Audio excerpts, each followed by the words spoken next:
जो inflation deflation का खेल होता है या गेम जो होता है, जो हमारी इकोनॉमी में चलता है, ध्यान रखना ये पूरी इकोनॉमी को बनाने और बिगाड़ने के खेलों में एक है। ठीक है, तो आपने किताबों में बहुत सारी चीजें पढ़ी होंगी कि कभी प्राइस बढ़ गए, कभी प्राइस घट गए, कभी सरकार ने स्टॉक दर सस्ती कर दी, कभी बैंक रेट कम कर दिया, कभी लोन सस्ते कर दिए, कभी कुछ कर दिया। ये सब क्या है, इन्फ्लेशन डिफ्लेशन को कंट्रोल करने की सिचुएशंस होती है। सबसे पहले हम जानते हैं इन्फ्लेशन होता क्या है, या इन्फ्लेशन डिफ्लेशन जैसी चीजें है क्या, ये इकोनॉमी में क्या करती है, क्या काम आती है और उनका क्या रोल होता है। ठीक है, तो जो इन्फ्लेशन होता है वो मेनली क्या होता है कि प्रोडक्शन ज्यादा हो जाता है और लोगों के पास रोजगार नहीं बचता, तो प्राइस बढ़ते रहते हैं। यही प्रोडक्शन होता रहता है, प्राइस बढ़ता रहता है, प्रोडक्शन हो गया, प्राइस बढ़ गया। ठीक है, यानी लोगों के पास खरीदने की कैपेसिटी कम हो जाती है। ठीक है, एक तरीके से ये मान लो, आपने नॉर्मली देखा भी होगा, अभी आज से 2024 के अंदर अगर आप देखें, 2024 जो था उसके दिवाली के आसपास का टाइम देख लेना, इंडिया के अंदर लोगों के पास बाइंग कैपेसिटी ऑलमोस्ट खत्म हो गई थी। ठीक है, खरीदने की क्षमता ही खत्म हो गई थी लोगों के अंदर, कि वो खरीदे क्या, क्योंकि उनके पास पैसा ही नहीं था। जितने भी आप मार्केट देखेंगे, ऐसा कोई मार्केट नहीं था इंडिया के अंदर उस टाइम पे जो 40% डाउन से ना गया। हाँ, लेकिन शेयर मार्केट बढ़ गया था। ठीक है, क्योंकि जो मार्केट का पैसा था वो सारा पैसा कहां पहुंच गया, शेयर मार्केट में। ठीक है, लोगों ने इन्वेस्ट किया हाई रिटर्न के चक्कर में, कई कंपनीज में बूम भी आया। ठीक है, खैर वो एक अलग मुद्दा है, उस पर कभी और चर्चा करेंगे। होता क्या है कि मार्केट में पैसा कम हो जाता है। ठीक है, किसी भी तरीके से ध्यान रखना, अगर कभी भी मार्केट के अंदर एकदम पैसा आ जाता है तो ध्यान रखना कुछ टाइम के बाद वो मार्केट से एकदम पैसा जाएगा। हो सकता है 6 महीने बाद जाए, साल भर बाद जाए, लेकिन विद इन 1 ईयर आपका पैसा जाएगा। ठीक है, आपने 2024 के इलेक्शन से पहले देखा होगा, 1 साल तक खूब पैसा आया था भारत के लोगों के पास, है ना। लेकिन उसके बाद जैसे ही इलेक्शन हो गया, उसके बाद एकदम पैसा जाना चालू हो गया। कारण क्या था इसका, और लोगों की परिस्थिति एकदम खराब होने लगी, लोगों की परिस्थिति एकदम गिर गई। कारण क्या था इसका, अगर आपको पता हो इस बारे में कुछ। ऐसा इसलिए हुआ था क्योंकि उस टाइम पे था इलेक्शन। इलेक्शन के लिए लोगों को क्या चाहिए होता है, नेशनल लेवल पे इलेक्शन था, अब हम सभी जानते हैं इसको। ठीक है, नेशनल लेवल पे इलेक्शन था, तो होगा क्या, लोगों को ये दिखना भी तो चाहिए कि गवर्नमेंट ने उनके लिए कुछ काम किया है। तो 1 साल पहले लोगों के पास मनी फ्लो इंक्रीज कर दिया गया, ध्यान रखना। ठीक है, मनी फ्लो गवर्नमेंट ने, और ये किया जाता है, लोन सस्ते कर दिए और प्रोडक्ट के रेट प्राइस गिरा दिए, कुछ प्राइस सेविंग्स लगा दी, कुछ गवर्नमेंट पॉलिसीज कर दी। उसकी वजह से क्या होता है कि जो प्राइसेस हैं वो डाउन हो जाते हैं, और प्राइसेस डाउन होने के बाद क्या होता है, लोगों के पास पैसा बचता है और थोड़ा सैलरी में इंक्रीमेंट आ जाता है, जिसकी वजह से लोगों के पास पैसा भी आता है। अब चीजें सस्ती हो गई प्लस सैलरी ज्यादा आ रही है, इसका मतलब सीधा सीधा क्या हुआ, लोगों के पास सेविंग हो गई, है ना। लोग क्या समझेंगे, भाई गवर्नमेंट ने तो बड़ा अच्छा काम किया है, गवर्नमेंट तो बहुत अच्छे काम पे वो काम कर रही है, इसलिए वोट किसको दो, गवर्नमेंट को। अब गवर्नमेंट आ गई, उसके बाद क्या होता है, गवर्नमेंट ने जो पैसा दिया है उस पैसे को लेना भी तो है। अब क्या काम करेंगे, सबसे पहला हुआ, जैसे ही इलेक्शन का रिजल्ट आया था, हमारे भारत के प्रधानमंत्री नरेंद्र मोदी और हमारे गृह मंत्री, जो भारत के गृह मंत्री हैं अमित शाह जी, तो इन्होंने क्या काम किया, इन्होंने शेयर मार्केट का प्रेडिक्शन कर दिया। क्या आप इसमें रात में पैसा लगा दो, लोगों ने लिटरली पैसा लगाया। क्यों, अब देश का प्रधानमंत्री और गृह मंत्री जब इस बात को बोलेगा कि आप वहां पैसे लगा दो, तो लोगों का क्या होता है, वो एक विश्वास होता है। उन्होंने पैसा लगा दिया और शेयर मार्केट धड़ाम नीचे। अब पैसा कहां गया, अब ध्यान रखना, यहाँ पे क्या है, पोजीशन सेट करके रख दी जाती है। ठीक है, वो जो पोजीशंस थी वो पहले ही सेट हो चुकी थी कि देखो, बड़े लेवल पे तो लोगों को पता ही होता है कि मार्केट में क्या कंडीशन होने वाली है, तो लोगों को ये बात पता थी कि बाजार का होने क्या वाला, तो इसलिए उन्होंने क्या काम करा, अपनी पोजीशन पहले ही बना रखी थी, जिसकी वजह से जैसे ही मार्केट गिरा उनका प्रॉफिट आया। ध्यान रखना, एक मैं नियम बताता हूं आपको, अगर कहीं से पैसा आया है तो कहीं पैसा जाएगा, ये नियम हमेशा याद रखना। पैसा कभी वैक्यूम नहीं बनाता, वो अगर एक जगह आया है तो वो दूसरी जगह से कम होगा।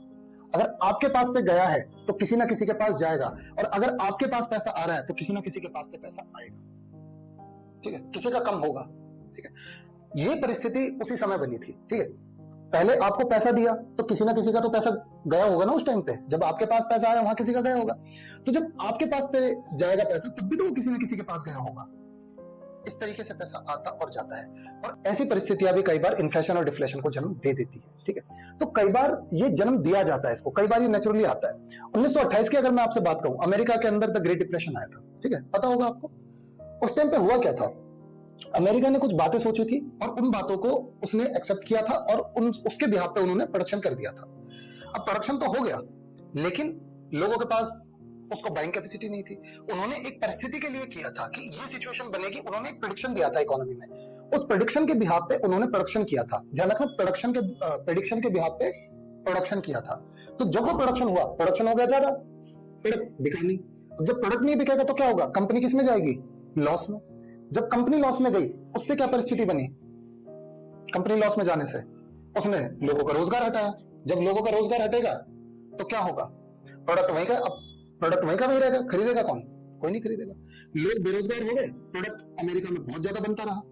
इसकी वजह से क्या हुआ, लोगों की सारी नौकरियां चली गई और लोगों की बाइंग कैपेसिटी एकदम से खत्म हो गई थी। ये भी एक आर्थिक संकट बनने का कारण रहा था। हालांकि ध्यान रखना, कई बार आर्थिक संकट सिर्फ एक कारण से नहीं होता, कई बार बहुत कारण होते हैं उसके पीछे। हालांकि उसको नाम दिया जाता है कि वहां के बैंक बैंकरप्ट हो गए थे, उन्होंने शेयर मार्केट का नाम दिया जाता है। ध्यान रखना, थ्योरीज बहुत सारी होती है, लेकिन आपको कभी भी एक्चुअल थ्योरी नहीं बताई जाएगी।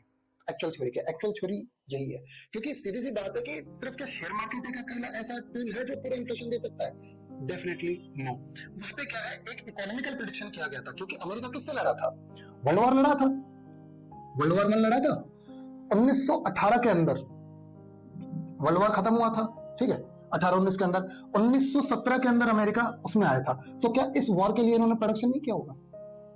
ध्यान रखना, कोई भी इकोनॉमिकल कंडीशन अगर आपको नेशन में दिखेगी तो वो मान लो 4 से लेकर 10 सालों के बीच में वो दिखाई देगी हमेशा, ठीक है। इन्फ्लेशन या डिफ्लेशन की कंडीशन जो बनेगी ना, ध्यान रखना, वो आपको 4 से 10 साल पहले पता चल सकती है, अगर आप सही से इकोनॉमिक्स जानते हैं तो।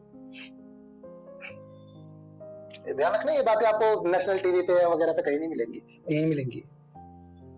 अभी आप सोचोगे कोई नेशनल टीवी पे बैठ के कोई इकोनॉमिस्ट बता रहा होगा, ये अंदर की इकोनॉमिक्स है। क्योंकि जो रियलिटी होती है ना, वो आपके सामने कभी नहीं आती। क्योंकि इन्फ्लेशन अगर आया है, कुछ तो कारण रहा होगा उसके पीछे। अमेरिका ने हथियार नहीं बनाए होंगे इन देशों के लिए, वॉर के लिए उसने हथियार नहीं बनाए थे। अमेरिका जो इस टाइम पे ये कहता है कि मैं तो दुनिया में शांति लाता हूँ, सबसे ज्यादा युद्ध इसी ने करवाए अमेरिका ने। आज भी देख लो, कौन क्रिएट कर रहा है सबसे ज्यादा युद्ध, अमेरिका कर रहा है। वो बस अपने आप को कह रहा है मैं तो पीस के लिए कर रहा हूँ, पीस के लिए मैं तो जा रहा हूँ उस देशों में, दूसरे देश लड़ने जा रहा हूँ, वो पीस के लिए जा रहा है, ये अमेरिका, ठीक है। दुनिया का सबसे दोगला देश अगर कोई है तो वो अमेरिका है, 1 नंबर का दोगला। दूसरे देशों को ये कहेगा तुम गलत कर रहे हो, बस मैं ही सही कर रहा हूं क्योंकि मैं दुनिया का रखवाला हूं। क्यों है वो दुनिया का रखवाला, क्या है उसके अंदर ऐसी चीजें, मैं तो ये नहीं समझ पाता हूं कि आज तक उस पुरानी विश्व व्यवस्था में बनाए क्यों है, बने क्यों हुए, हटानी चाहिए ऐसी विश्व व्यवस्था। मैं समझ नहीं पाता हूँ। आप कभी इंटरनेशनल पॉलिटिक्स के एक बहुत बड़े ऑथर हैं, हैंस मॉर्गेनथॉप, पढ़े आप उन्हें, मैं रात को पढ़ रहा था उन्हें, हैंस मॉर्गेनथॉप को पढ़ रहा था। इंटरनेशनल पॉलिटिक्स में बहुत अच्छी बातें उन्होंने लिखी है। हंस मॉर्गेनथॉप की एक बहुत अच्छी किताब भी है, पॉलिटिक्स अमंग नेशंस, आप उसको पढ़े, आपको दिखेगा साफ साफ अमेरिका की व्यवस्था सारी वही चल रही है।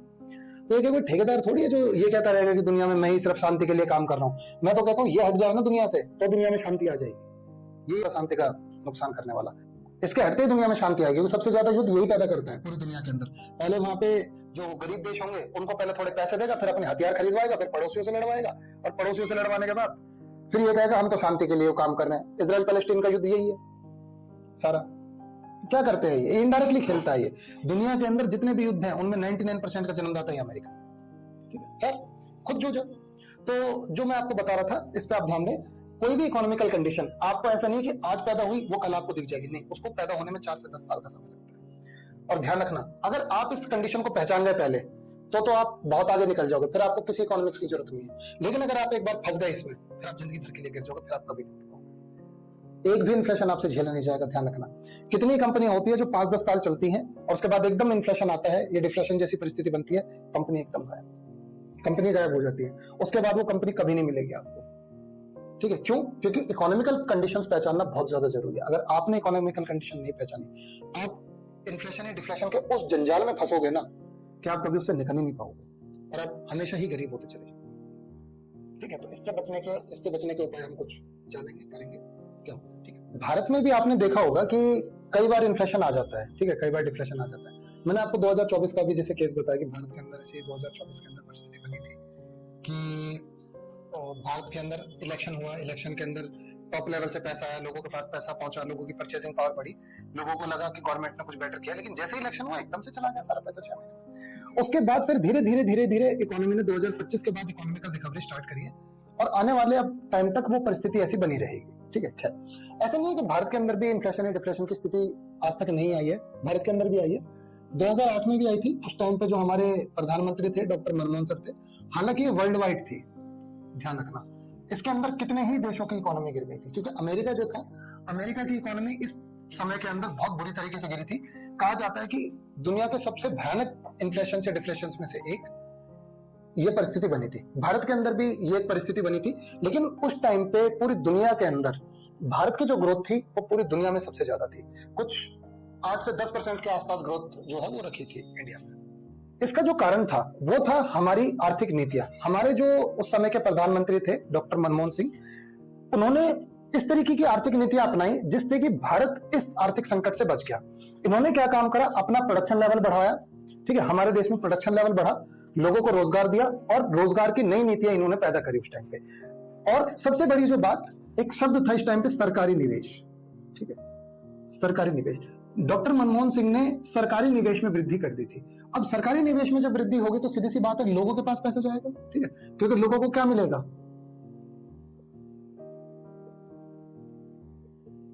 ठीक है, लोगों के पास रोजगार जाएगा और जब रोजगार जाएगा तो उनके पास क्या पहुंचेगा, पैसा। उस टाइम पे मनरेगा जैसी योजना के अंदर बजट और बढ़ा दिया गया था और ऐसी कुछ छोटी छोटी योजनाएं भी लाई गई थी। जो पंचवर्षीय योजना होती थी हमारी, उस टाइम पे पंचवर्षीय योजनाओं में भी कुछ और प्लान बनाए गए थे जो कि 1 से 2 साल के लिए इंस्टेंट बनाए गए थे, जिससे कि हमारी इस आर्थिक संकट से निपटने में मदद मिल सके। उस समय क्या हुआ था, कितनी ही देशों की अर्थव्यवस्थाएं गिरी थी। अमेरिका जिनमें टॉप था, कितने देश की अर्थव्यवस्था गिर गई थी, ठीक है, अमेरिका टॉप पे था उसमें जिसमें अर्थव्यवस्थाएं गिरी थी। उससे रिलेटेड जितने भी देश थे, यूरोपीय देश खासकर, उनकी अर्थव्यवस्थाएं गिर गई। यानी वेस्टर्न कंट्रीज की हालत एकदम खराब हो गई थी। चाइना उस टाइम पे अपने आप को थोड़ा एडजस्ट कर गया, इंडिया ने अपने आप को एडजस्ट किया। इंडिया उस टाइम की सबसे फास्ट ग्रोइंग इकोनॉमीज में से एक था, ठीक है। अब होता क्या है कि जो लोगों के पास रोजगार दिया, सरकारी निवेश किया गया, रोजगार बढ़ाए गए, नौकरियां पैदा की गई, इससे क्या हुआ, धीरे धीरे लोगों के पास पैसा पहुंचने लगा। हालांकि भारत के पास असर तो आया, लेकिन प्राइवेट सेक्टर पर उसका थोड़ा ज्यादा असर पड़ा, लेकिन सरकारी सेक्टर की वजह से, सरकार की वजह से वो सारी चीजें क्या हुई, कवर हो गई। इससे क्या हुआ, हमारा देश गिरा नहीं। उसके बाद एक और कंडीशन बनी थी सेम 2012 के अंदर। उस टाइम पे हमारा स्टॉक एक्सचेंज भी गिर गया था एकदम, ठीक है। इस टाइम पे भी बहुत हैवी लेवल पे स्टॉक एक्सचेंज गिरा था और इस टाइम पे भी बहुत हैवी लेवल पे स्टॉक एक्सचेंज गिरा था, ठीक है। ध्यान रखो 2008 और 2012 के अंदर ऑलमोस्ट इसके अंदर तो श्योर है 50% स्टॉक एक्सचेंज गिर गया था। यानी ये कुछ 8000 के आसपास था, 4000 पे आ गया था। इतना ज्यादा हमारा स्टॉक एक्सचेंज गिरा था, तो समझ लो कि पैसे की वैल्यू या पैसा कितना ज्यादा नीचे गिरा था उस समय, ठीक है। भारत के पास पैसा कितना कम होगा अगर स्टॉक एक्सचेंज ही आपका पूरा गिर जा रहा है, तो सीधी सी बात है। आप भी देख सकते हो, अभी भी अगर आप लाइफ टाइम का चार्ट निकालोगे ना, निफ्टी का या किसी चीज का, निफ्टी का, सेंसेक्स का, बैंक निफ्टी का, फिन निफ्टी का, अगर आप इनका चार्ट निकाल के देखोगे तो आपको दिखेगा 50% से ज्यादा रेट पे सारी मार्केट गिर गई थी, इंडियन मार्केट। लेकिन बचाया किसने, सरकारी निवेश ने। और आज के टाइम पे तो सरकारी निवेश का नाम ही नहीं है। कितनों ने आपने नाम सुना सरकारी निवेश, क्योंकि अब मार्केट में ये कॉन्सेप्ट ही थोड़ा सा खत्म हो गया है कि सरकारी निवेश जैसी भी कोई चीज है। सरकारी निवेश होता है, लेकिन अब सरकार किस पे कर रही है, ताकि वोटों को उससे ज्यादा खरीदा जा सके। पहले हमारे अर्थशास्त्री डॉक्टर मनमोहन सिंह ने सिर्फ अपने वोट बैंक के लिए काम नहीं किया, उन्होंने जनता की भलाई के लिए काम किया। लेकिन अब क्या हो रहा है, अब सिर्फ वोट खरीदने के लिए काम हो रहा है। तभी तो देश की व्यवस्था इतनी खराब होती जा रही है। अदर देन अगर उस हिसाब से भी आज हम चल रहे होते, ध्यान रखना भारत दोगुना हो चुका होता। भारत का जो आज रेट है 6 से लेके 8% के बीच में अब हमारा ग्रोथ रेट रहता है, उस टाइम पे 10% से ऊपर था ग्रोथ रेट। दुनिया ये कहने लगी थी कि अगर इस तरीके से भारत बढ़ता रहा तो वो आने वाले 10 से 20 सालों के अंदर दुनिया के टॉप देशों में शुमार हो जाएगा। आज जो चौथे नंबर पे है ना, वो शायद आज दूसरे पे होता, चाइना हमसे पीछे होता। आज इस रेट से हम चल रहे होते, क्योंकि दोनों सेक्टरों ने मिलकर काम किया था। तो अगर अर्थव्यवस्था जैसी चीज को हटाना होता है तो हमें क्या करना होता है कि लोगों के पास पैसा पहुंचाने की बात जरूर आती है, ठीक है। लोगों के पास जितना ज्यादा पैसा पहुंचेगा उतना ज्यादा हमारी इन्फ्लेशन या डिफ्लेशन की परिस्थिति खत्म होगी। और अगर आपको उस परिस्थिति से बचना है, हमेशा ध्यान रखें, सेविंग करके रखें और अपनी सेविंग को इस प्रकार से रखें कि आपकी सेविंग किसी भी परिस्थिति में खत्म ना हो, ऑटोमेटिकली आप सेट हो जाओगे।